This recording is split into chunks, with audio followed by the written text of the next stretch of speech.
2022년 우리 5월 첫째 주일 예배 오신 여러분들 진심으로 환영합니다. 오늘은 어린이 주일입니다.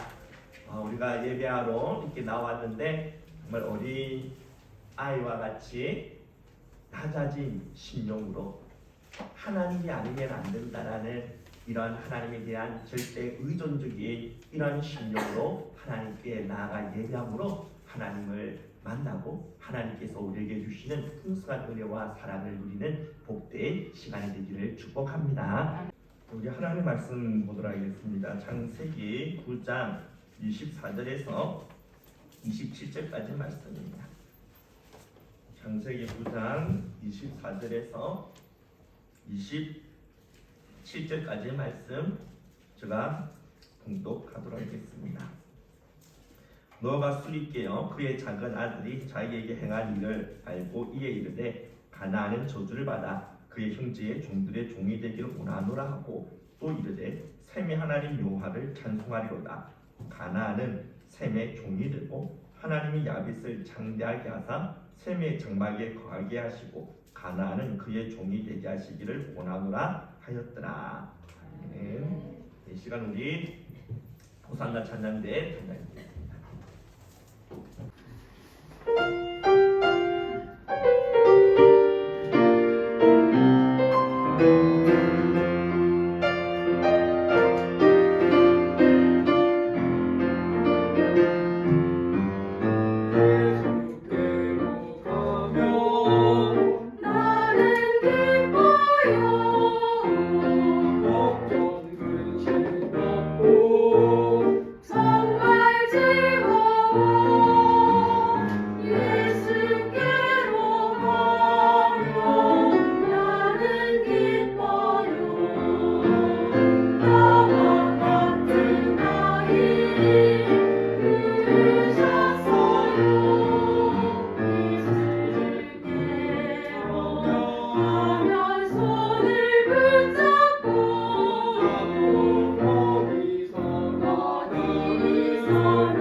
지난 주일에는 노아가 그의 세 아들들에게 축복과 저주의 이런 예언을 왜 할 수밖에 없었는지 그 이유에 대해 우리가 함께 생각해 보았습니다. 오늘 이 시간에는 이 노아의 이 세 아들들이 각각 받았던 그 저주와 축복의 그 예언의 내용들에 대하여 함께 우리 살펴보도록 하겠습니다.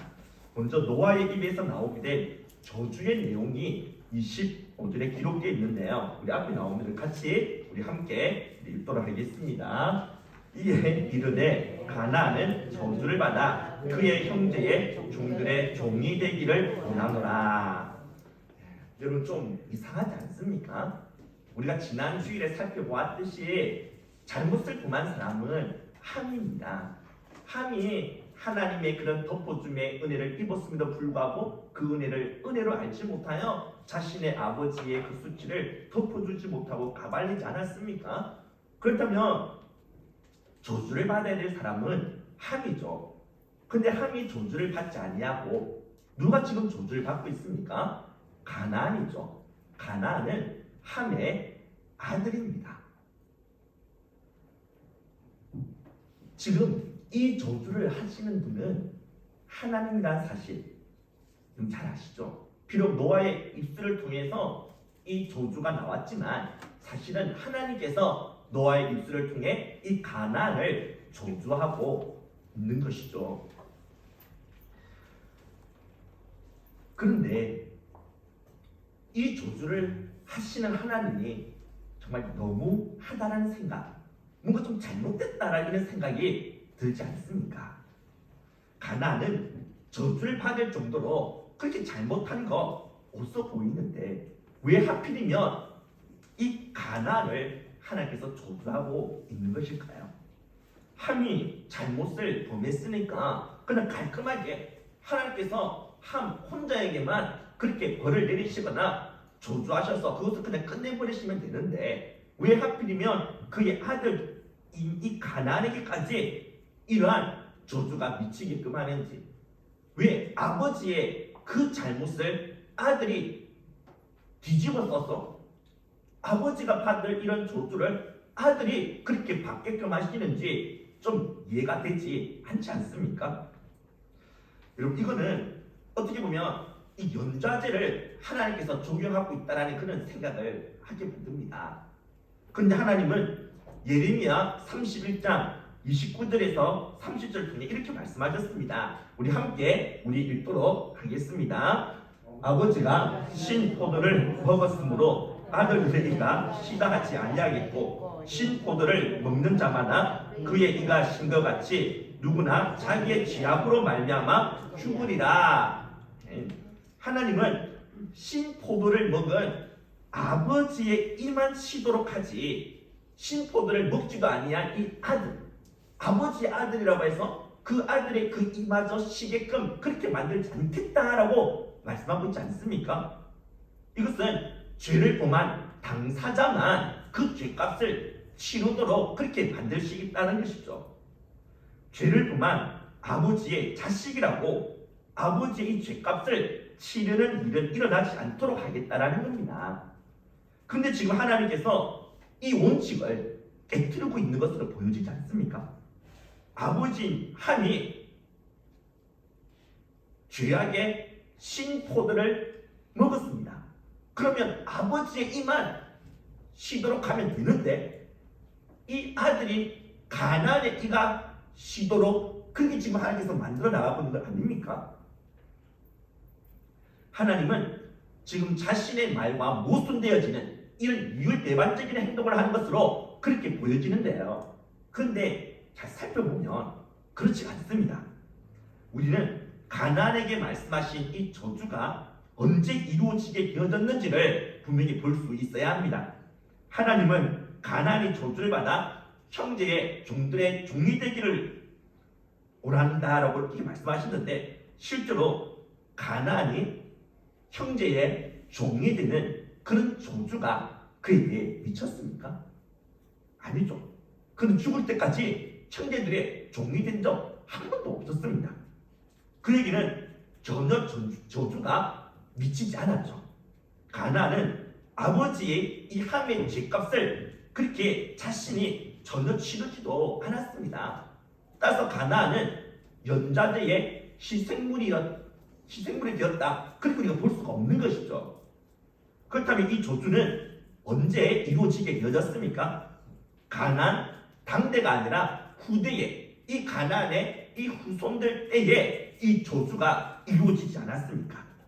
가나안은 형제들 중에서도 이 셈의 종이 될 것이라고 하나님께서 저주를 하고 있는데요. 실제로 이 가나안의 이 후손들이 셈의 후손이 이스라엘 백성들에게 종이 되어지는 그런 비참한 신세가 되어지죠.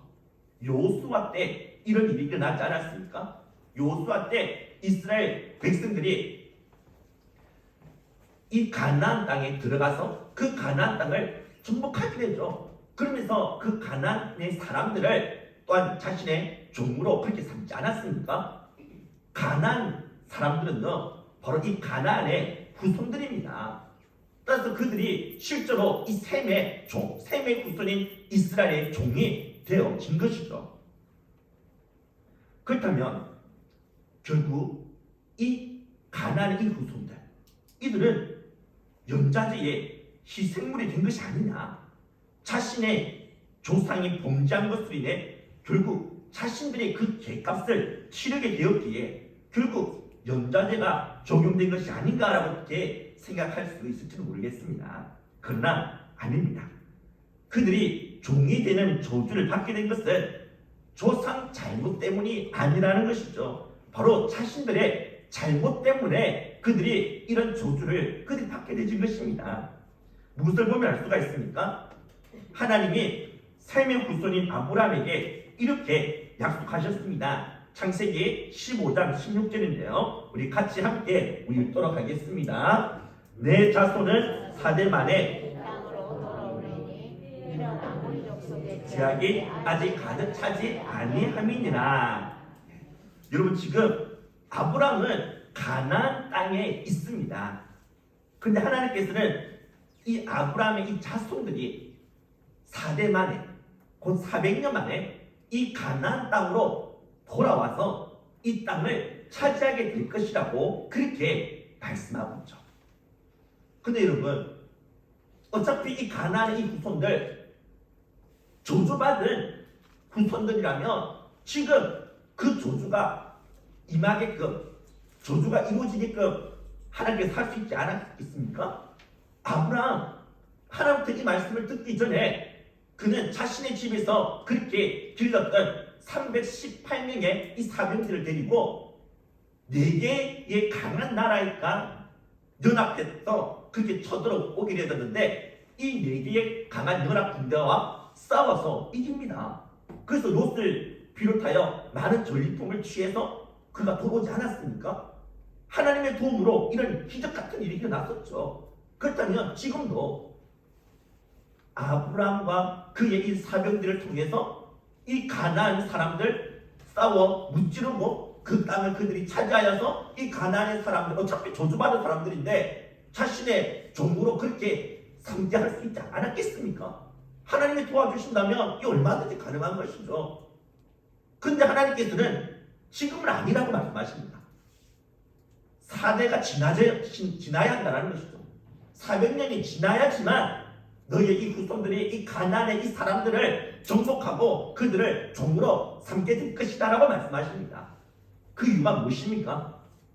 분명히 말씀해주고 있죠. 우리가 읽던 말씀 보면 그것은 아모리 족속의 죄악이 아직 가득 차지 아니했기 때문이다 이렇게 말씀하고 있습니다. 여러분, 이 아모리 사람들, 아모리 족속이 바로 가나안 사람들입니다. 그들이 지금 죄악이 그게 이르지 않았다는 것이죠. 이들이 자신의 땅을 잃어버리고 이렇게 남에게 종이 되어질 정도로 이렇게 저주를 받을 정도로 그들의 이 죄악이 아직까지 차지 않았다는 겁니다. 그래서 그들에게 이 저주가 임했으면 안 된다는 거죠. 아브람, 네가 죽고 400년 뒤에 그때가 되면 이 가나안의 사람들이 죄를 범하는데 그 죄악이 크게 이를 정도로 땅도 용납하지 못할 정도로 정도로 그들의 죄악이 크게 이르게 될 것이라는 겁니다. 그때 이 저주가 이루어지도록 하겠다는 거죠. 그리고 실제로 하나님께서 말씀하신 그대로 되지 않았습니까? 아브라함에게 이 말씀을 하신 지 400년 뒤에 이스라엘 백성들이 출애굽을 해서 이 가나안 땅, 팔레스틴 땅으로 들어오게 되죠. 그런 그 땅을 차지하면서 이 가나안 사람들 자신의 종으로 그렇게 삼게 되는 일이 일어나지 않았습니까? 하나님께서 미리 앞을 다 보시고 지금 노아를 통해서 이 예언의 말씀이 이루어지게끔 하신 것입니다. 따라서 땅을 잃고 종이 되는 저주를 받게 된 이 가나안의 이 후손들은요, 자신들의 이 조상 때문이 아니라, 이 조상들의 그 잘못, 죄 때문이 아니라 바로 자기 잘못 때문에 이런 저주를 당하게 된 것으로 볼 수 있어야 합니다. 하나님은 결코 연좌제를 적용하시지 않았습니다. 누구나 자기의 죄악으로 말미암아 죽으려는 말씀대로 종이 되는 저주를 그렇게 당하게 된 이 가나안의 이 후손들은 바로 자기 잘못 때문에, 자기 죄 때문에 이렇게 저주를 받게 되어졌던 것이죠. 그렇다면 이 말씀이 우리들에게 시사하는 바는 무엇이겠습니까? 우리는 흔히 잘 되면 제 탓, 잘못되면 조상 탓이라고 말하지 않습니까? 부모 잘못 만나서, 조상 잘못 만나서 내가 이렇게 됐다라고 말하는 거 종종 들을 수가 있죠. 근데 여러분, 이렇게 생각하거나 말하는 거, 이건 잘못되어졌음을 오늘 우리가 읽은 이 본문에서 분명히 말씀해주고 있다는 겁니다. 이전에 가게에 흐르는 저주를 이렇게 끊어라 라는 이런 책이 출판된 적이 있었습니다. 이 책에서는 조상의 이 죄가 자손들에게, 후손들에게 그대로 유전되어진다라고 그렇게 주장하고 있었죠. 그래서 후손들이 조상들의 죄를 그대로 다 떠안게 되어져서 고통과 질병과 같은 그를 저주를 당하게 된 것이라 말하고 있습니다. 집안에 조상이 범한 죄로 인한 저주가 계속해서 흐르고 있는데, 심지어 예수님을 믿고 있는 그 집안, 예수님을 믿는 그 집안에서도 이런 조상으로 인한 그 저주가 계속해서 흐르고 있는데 이 저주를 반드시 끊어줘야 한다라고 말해주고 있죠. 그런데 이런 저주를 끊기 위해서는 예수님을 믿는 것만으로는 안 된다라고 말합니다. 특별한 어떤 하나의 의식을 치러야 한다라는 것이죠. 그래서 자식들이 자신의 이런 조상들, 그들이 범한 그런 잘못을 대신해서 공개적으로 회개를 해야 하거나 또는 동서남북을 향해서 저주받은 귀신아 물러가라, 이런 말로 출사의 이런 의식을 치러야 한다라고 그렇게 주장하고 있죠. 교회를 다니고 있는데도 여러 가지 힘든 문제를 안고 살아가고 있는 사람들, 하는 일마다 꼬이고 되는 일도 없고 고질적인 그런 질병으로 계속해서 고통과 괴로움을 겪고 있는 성도들이라면 여러분, 이 책의 주장에 마음이 걸리지 않겠습니까? 정말 내 집안에 저주가 흐르고 있는 건 아닌가? 내 조상 중에 무당도 있었다고 하는데, 그래서 우리 집안에 이런 저주가 흐르고 있어서 내가 이렇게 하는 일마다 꼬이고 잘 안 되고 몸이 이렇게까지 아프고 괴로운 것이 아닌가? 충분히 이런 생각 들 수가 있겠죠. 그런데 여러분, 가게에 흐르는, 집안에 흐르는 저주 있습니까? 없습니다. 분명히 하나님이 말씀하시지 않았습니까? 아버지가 신포도를 먹었다고 해서 자식의 이가 시게 되는 일은 없다라고. 누구든지 자신이 지은 죄에 대해 자신이 그 죄값을 치르는 것이지, 자식이나 후손들이 그 죄값을 치르거나 저주를 당하는 일이 없다라고 하나님께서 분명히 말씀해 주고 있지 않습니까? 하나님께 부모에게 불순종하며 죄를 범하고 있는 부모, 그 부모 밑에서 자라난 자식들은 그 부모로부터 잘못된 그런 어떤 하나의 행동이나 그 가치관에 영향을 받을 수가 있습니다. 그래서 자신이 보고 그대로 부모가 하는 잘못된 정체를 밟아나갈 수가 있는 것이죠. 그래서 그 들어볼 때에는 정말 이 집안에 계속해서 이 저주가 탑습되어진다라고 그렇게 느껴질 정도로 계속해서 그 집안이 잘못되어지는 그런 경우 있을 수 있습니다.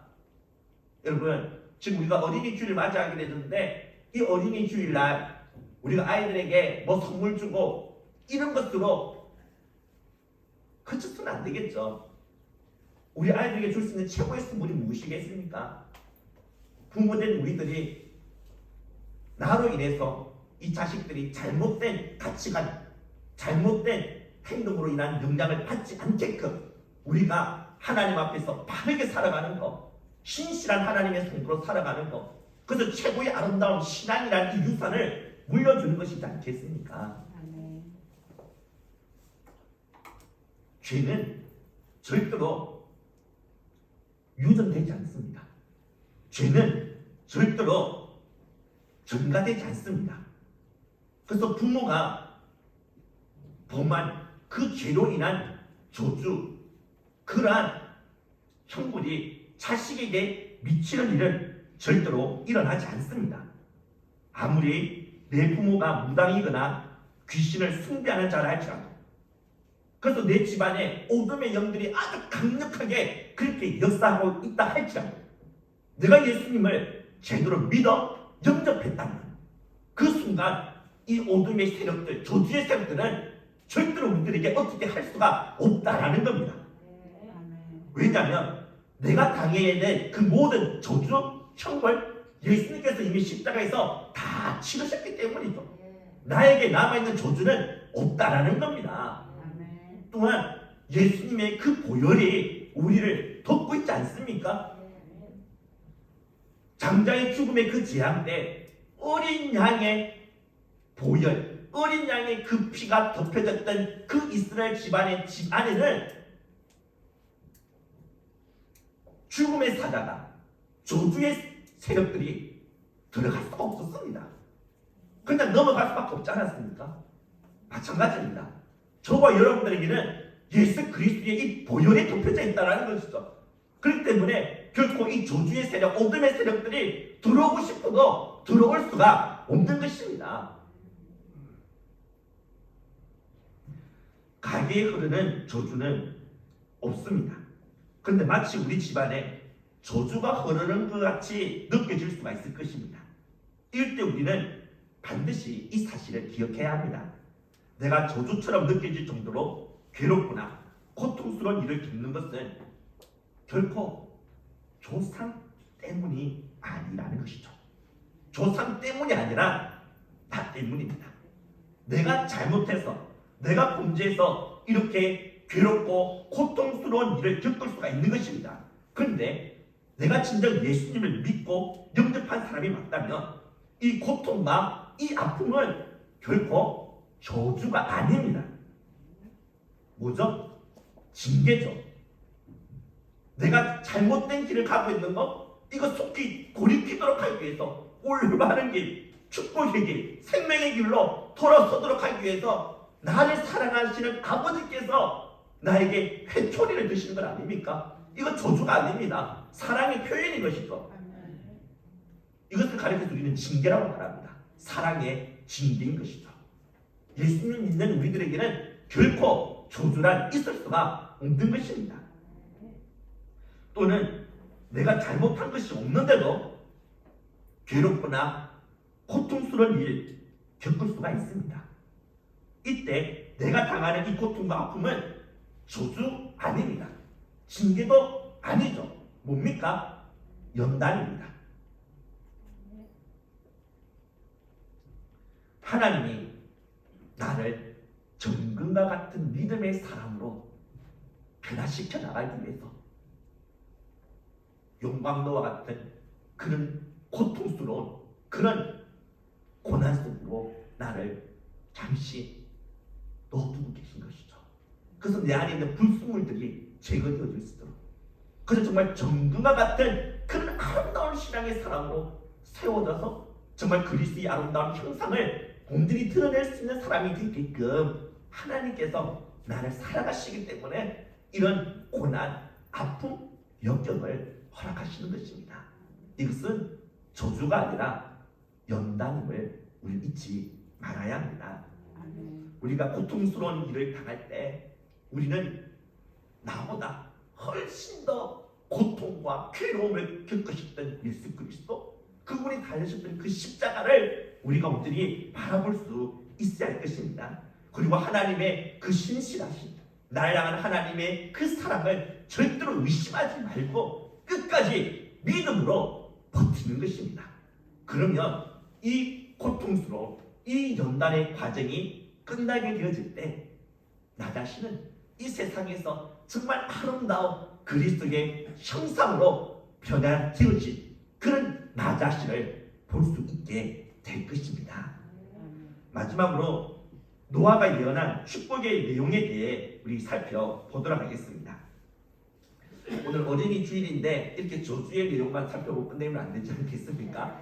예, 정말 자식에게 이렇게 노아가 축복한 이 내용에 대해서 함께 우리 생각해 보도록 하겠습니다. 우리 27절 함께 읽겠습니다. 27절 앞에 나오는데요. 읽읍시다. 하나님이 야벳을 창대하게 하사 샘의 장막에 거하게 하시고, 예, 이까지 봅시다. 노아는 지금 하나님이 야벳을 창대하게 하실 것이라 그렇게 예언하고 있습니다.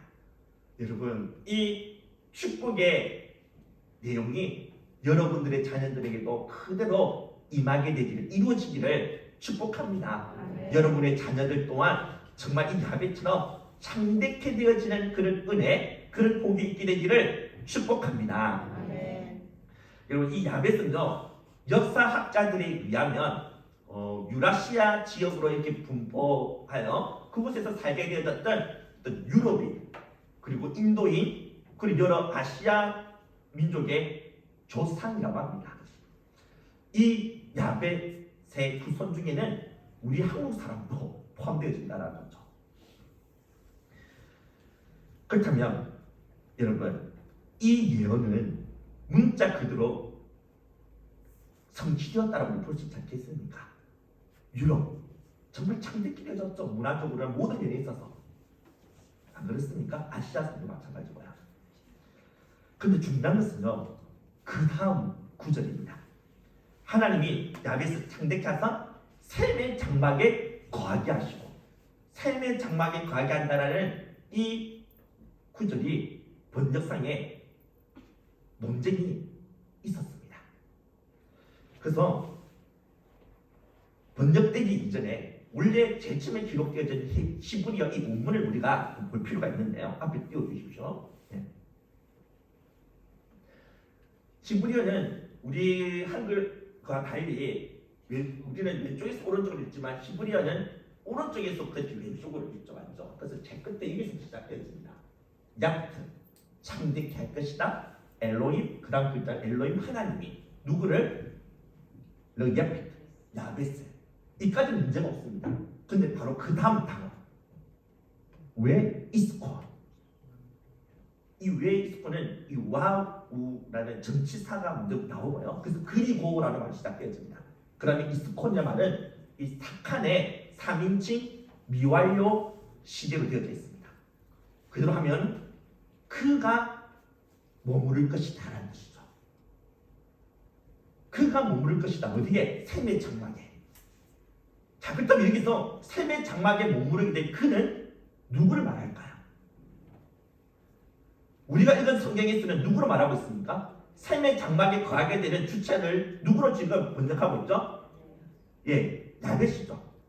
야벳이 샘의 장막에 거하게 될 것이다. 더 정확히 말하면 사역동사인들이 이 문장을 번역하고 있지 않습니까? 하나님이 야벳으로 하여금 샘의 장막에 거하게 하다. 목적으로 하여금 뭐하게 하다. 영어로 하면은 have, then, make 이런 동사를 사역동사라고 하죠. 히브리어에서도 동일하게 이런 사역형의 그러한 우리가 시필형이라고 하는데요. 근데 이 이스콘은요 시필형이 아닙니다. 사역형으로 되어져 있지 않다라는 것이죠. 그냥 단순 능동태로 되어져 있습니다.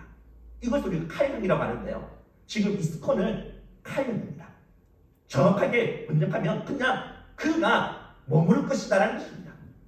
그가 목적으로 하여 머무르게 하겠다 이렇게 말할 수 없다라는 거죠. 그렇다면 여기서 그는 누구를 말한다고 볼 수 있겠습니까?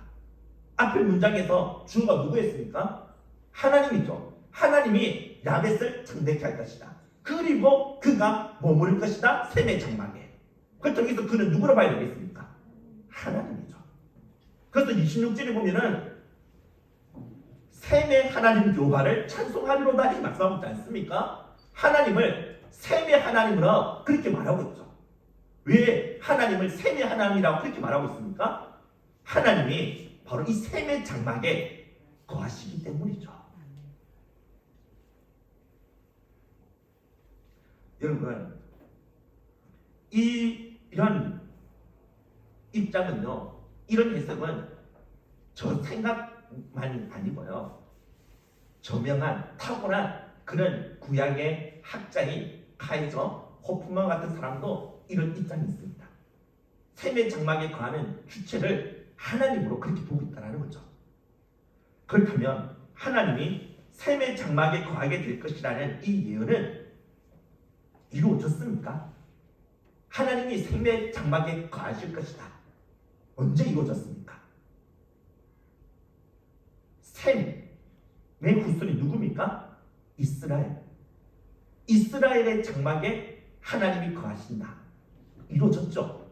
바로 이스라엘 백성들이 출애굽하게 되었을 때 광야에서 장막을 만들지 않았습니까? 정확히 말하면 성막이죠. 성막 성소를 만들었는데 그곳에 하나님이 임재하시죠. 하나님이 그곳에서 거하시지 않았습니까? 따라서 1차적으로는 광야에서 이미 이 예언의 말씀은 이루어졌습니다. 그리고 나중에 하나님이신 예수님께서 셈의 후손인 이스라엘 사람들 그들 가운데 태어나셔서 33년 동안 그들 가운데 거하시지 않았습니까? 그래서 하나님이 셈의 장막에 거한다라는 거 눈에 보이게끔 가시적으로 다 드러나 보이게끔 만들어 주시겠죠. 또한 하나님이 이방인이었던 우리들, 이런 우리들을 예수님을 통해서 영적인 셈의 후손으로 삼아주셔서 우리 가운데 하나님이 지금 가고 계시지 않습니까? 셈의 후손인 아브라함에게 하나님께서 이렇게 말씀하셨습니다. 내 씨로 말미암아 천하 만민이 복을 받으리라. 근데 이 아브라함이 말씀하셨던 내 씨는 단수형으로 되어져 있죠. 너의 씨들, 너의 후손들을 말하지 않고 단 하나의 너의 씨, 그 씨가 천하 만민의 복의 근원이 될 것이다 이렇게 말씀하고 있죠. 그런데 여기서 말한 이 아브라함의 씨는 누구를 말합니까? 단 한 번 예수 그리스도를 말하죠. 예수 그리스도를 통해서 천하 만민이 구원의 복을 얻게 될 것이라고 말씀하고 있는 건 아니겠습니까? 따라서 아브라함의 씨, 아브라함의 후손은 예수님입니다. 그런데 우리가 예수님을 믿고 영접하게 된 그 순간 우리는 예수님과 신령한 연합, 신령한 하나됨을 이루게 되지 않았습니까? Union with Christ, 그리스도와의 연합이 이루어지게 되었죠. 그래서 예수님 안에 누가 있습니까? 저와 여러분들이 들어가 있는 것입니다. 따라서 아브라함의 씨는 예수님이다. 그런데 이 예수님 안에 우리가 있지 않습니까? 따라서 우리가 아브라함의 씨, 아브라함의 후손이 되어지는 거죠. 그런데 아브라함은 누구의 후손입니까? 셈의 후손이죠. 따라서 우리가 셈의 후손이 되어지는 것입니다. 영적으로 우리가 바로 이 셈의 후손이 되어진 것이죠. 하나님께서 바로 이 셈의 장막에 거하실 것이다라고 말씀하셨는데 지금 이 연의 말씀이 우리를 통해서 지금도 이루어지고 있는 것입니다. 우리가 예수님을 믿고 영접하는 그 순간 성령님 우리 안에 들어오시지 않았습니까? 성령님은 하나님의 영입니다. 하나님이 지금 우리 안에 머무르시고 우리 안에 거처를 삼고 계신다는 것이죠. 여러분, 지금 거룩하신 하나님이 우리 안에 거하고 계십니다. 따라서 우리의 몸은 거룩한 지성소가 되어진 것이죠. 거룩한 하나님이 거하시는 곳이 지성소였죠. 따라서 지금 내 몸에 거룩한 하나님께서 거하고 계신다면 내 몸이 이제는 지성소가 되어진 것 아니겠습니까? 따라서 우리 이 몸 거룩하게 보존해 나가야 합니다. 더러운 세상의 죄악에 더럽혀지지 않도록 깨끗하게 우리 몸을 지켜나갈 수 있어야 한다는 거죠. 그런데 하나님이 우리 안에 거하시는 이유는 무엇이겠습니까? 우리가 죄를 짓나 안 짓나 이거 살피고 감시하고 감독하기 위해서 하나님이 우리 안에 들어오신 것이겠습니까? 그렇지 않죠. 우리가 연애할 때를 한번 생각해 보십시오. 연인과 함께 사랑하는 이와 함께 시간을 보내다가 이제 밤이 되어지면 그렇게 헤어질 시간이 되죠. 그때 여러분 아쉬움이 있지 않습니까? 헤어지기 싫지 않았습니까? 좀 더 같이 있고 싶은 마음 굴뚝 같았지만 근데 어쩔 수 없이 헤어져야만 했죠. 그래서 결혼하여 같이 한 집에서 우리가 이렇게 살게 된 것 아닙니까? 이제 헤어지지 말자고 더 깊은 사랑을 나누며 친밀한 삶을 매일 가지자고 이렇게 한 집에 들어와서 살게 된 것 아닙니까? 하나님이 우리 안에 거처를 마련하신 이유도 똑같습니다. 하나님은 우리와 헤어지기 싫어하십니다. 우리와 더 많은 대화를 나누며 더 깊이 사귀고 사랑을 나누는 그런 관계가 이루어지기를 원하셔서 우리 안으로 이사를 오신 것입니다. 따라서 우리는 내가 외롭다고 고독하다고 나는 혼자라고 외톨이라고 생각하거나 그렇게 말해서는 안 됩니다. 외로움을 절대로 느껴서는 안 된다는 것이죠. 오늘날 많은 현대인들이 외로움과 고독감에 시달리고 있다고 합니다.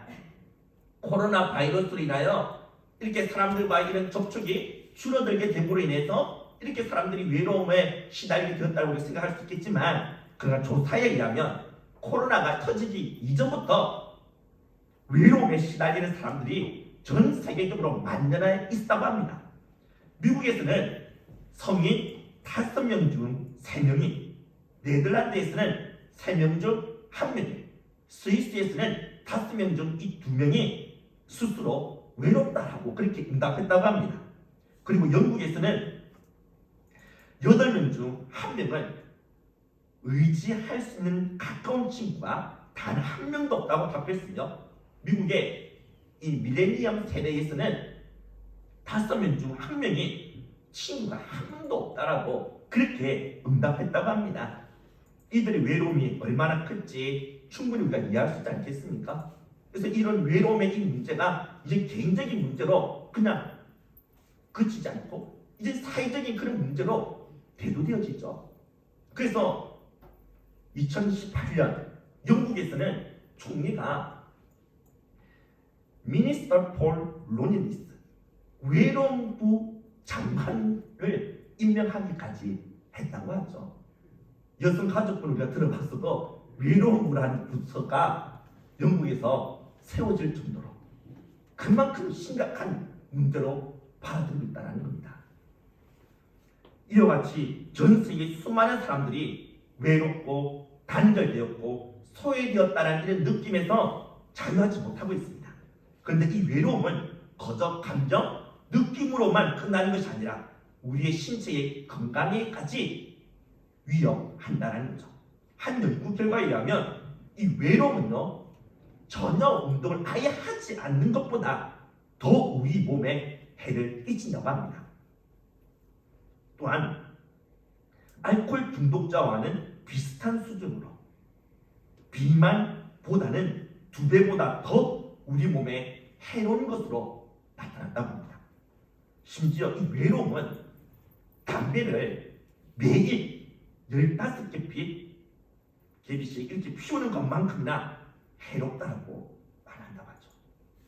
외로움을 느끼는 사람은 외부에서 이렇게 스트레스를 받게 될 경우에 콜레스테롤이 엄청 그렇게 빨리 증가하며 혈압도 가파르게 그렇게 상승하게 되고 스트레스 호르몬인 코르티솔 수치도 갑자기 그렇게 지속되게 된다고 합니다. 그래서 체내에 염증을 일으키는 등 면역 체계에 손상을 가게 된다고 하죠.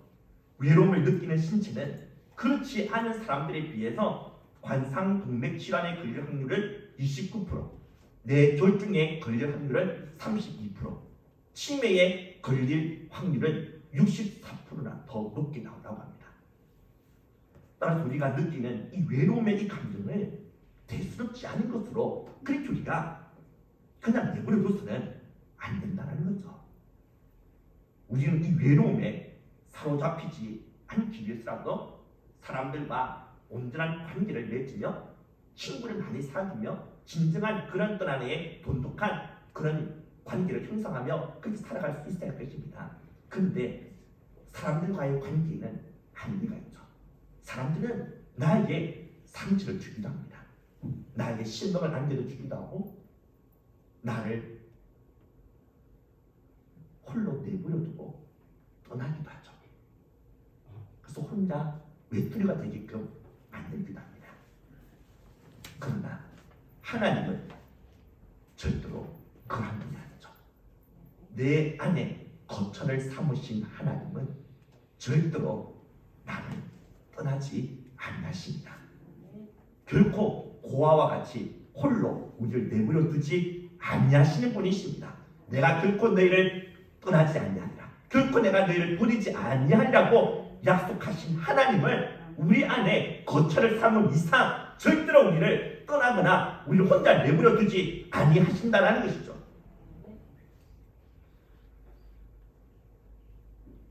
내 안에 계신 하나님, 절대로 나를 떠나지 아니하시는 하나님은 언제든지 나와 대화를 나누시기를 원하시며 깊고 친밀한 사랑과 이 사귐을 나누시기를 원하십니다.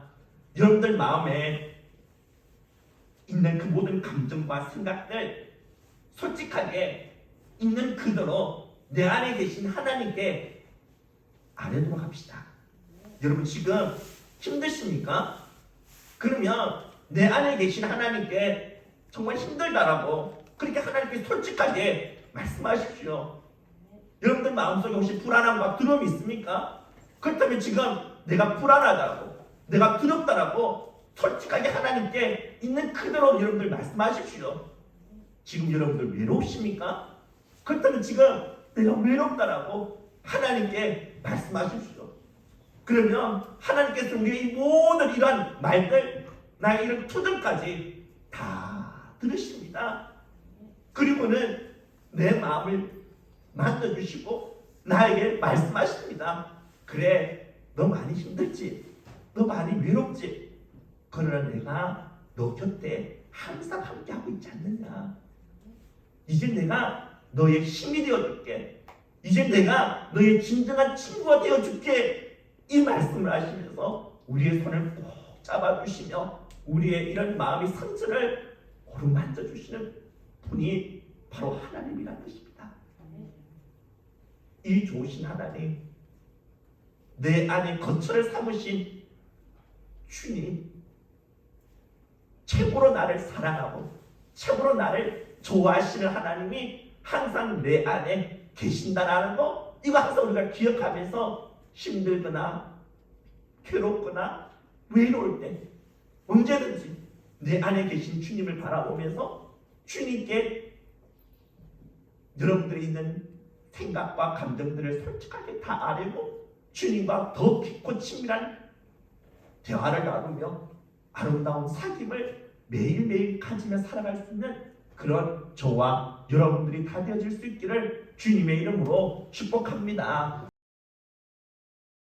축도하겠습니다. 지금은 주 예수 그리스도의 은혜와 하나님 아버지의 극진하신 사랑과 성령의 위로 교통하심이 하나님과 날마다 대화를 나누며 깊고 친밀한 사귐과 사랑을 나누기로 다짐하고 결단하는 이날의 머리 숙인 모든 성도들과 그 가정과 자녀들의 머리 위에 지금부터 영원토록 함께 있을지어다.